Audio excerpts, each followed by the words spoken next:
ಅಂಜನ್ ಅವರು ಆಗ್ಲಿಂದ ನಂಗೊಂದು ಕಂಪ್ಲೇಂಟ್ ಹೇಳ್ತಿದ್ದಾರೆ. Can you please increase the mic volume? Can please increase the mic volume? Check. Sound check. A bit more. Alright. So, Anjan ಅವರು ನಂಗೆ ಆಗ್ಲಿಂದ he was complaining me about something. So, any idea what is the complaint ಅಂತ? So, ladiesನ ಹುಡುಗಿರ್ನ ಎಲ್ಲಾರನ್ನೂ stage ಮೇಲೆ ಕರೆಸ್ಬಿಟ್ಟು dance ಮಾಡ್ಸೋದಂತೆ. But he says there are also many gentlemen in the hall, so I want them also to join me on the stage ಅಂತ ಹೇಳ್ತಿದ್ದಾರೆ ಅಂಜನ್ ಅವರು. So requesting Nitya's dad and Anjan's dad firstly to come and join me on the stage. Where is Nitya's dad and Anjan's dad? So ಬಚ್ಚಿಟ್ಕೊಂಡು ಕೂತಿದ್ರಾ? ಬೇಗ ಬರಬೇಕು, ಬೇಗ.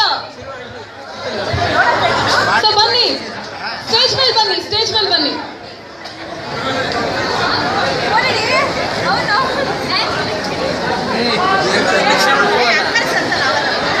Okay sir, ಬನ್ನಿ sir. ಹೋಗಿ 2 ನಿಮಿಷಕ್ಕೆ ಬನ್ನಿ. 1 ನಿಮಿಷಕ್ಕೆ 30 ಸೆಕೆಂಡ್ಸ್, 10 ಸೆಕೆಂಡ್ಸ್, ಹೋಗಿ 1 ಸೆಕೆಂಡ್ ಆದ್ರೂ ಬನ್ನಿ ಸರ್. ಬಂದ್ಬಿಡಿ ಸರ್, ಒಂದೇ 1 ನಿಮಿಷ. ಇಷ್ಟು ದೂರ ಬಂದಿದ್ದೀರಾ ಸರ್, ನೀವು ಬನ್ನಿ. Make some noise. ಆಲ್ರೈಟ್, ಏನೂ ಇಲ್ಲ, ಸಿಂಪಲ್ ಆಗಿ ಒಂದು ಬ್ಯೂಟಿಫುಲ್ ಬೀಟ್ ಹಾಕ್ತೀನಿ. ಒಂದೇ ಒಂದು. ನಿಮಗಿನ ನನಗೆ ಡ್ಯಾನ್ಸ್ ಅಂದ್ರೆ ಬಹಳ ಇಷ್ಟ, ಬಟ್ ನೋ ಪ್ರಾಕ್ಟೀಸ್. ಇಲ್ಲಿ ಯಾರು ಬಂದವ್ರು ಪ್ರಾಕ್ಟೀಸ್ ಮಾಡಿಲ್ಲ. ಲೇಡೀಸ್ ಪ್ರಾಕ್ಟೀಸ್ ಮಾಡ್ದಲ್ಲ ಆಡಿದ್ದಾರೆ. ಅವ್ರ ಮುಂದೆ ನಿಮ್ಗೆ ಈಗ ಅವಮಾನ ಆಗುತ್ತೆ, ಯೋಚನೆ ಮಾಡಿ. ಟೀಚ್ ಮಾಡ್ಬೇಕಾ? Okay, can have all the boys on the stage. Sir ಬನ್ನಿ ಸರ್, ಹೋಗ್ಬೇಡಿ. ಫಾರ್ 1 minute ಅಷ್ಟೇ. Can have all the boys on the stage? Anjan's friends on the stage.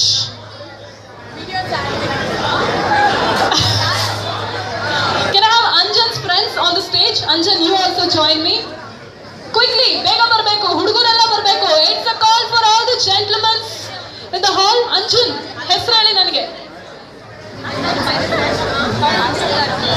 Chetan, Sharan, amaranth, Kedar. ಬೇಗ ಹೆಸರು ಹೇಳಿದ ತಕ್ಷಣ ಬರ್ತಾ ಇರ್ಬೇಕು ಸ್ಟೇಜ್ ಮೇಲೆ. Next Nitya's cousins. It's called for all the gentlemen.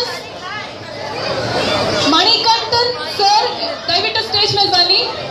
Vaibhav, Manikantan sir, Suhas. ಹುಡುಗಿರು ಲೇಡೀಸ್ನೆಲ್ಲ ಬಿಟ್ಬಿಟ್ಟು ಎಲ್ಲರೂ ದಯವಿಟ್ಟು ಸ್ಟೇಜ್ ಮೇಲೆ ಬರಬೇಕು. Can I have Mr. Manikantan on the stage?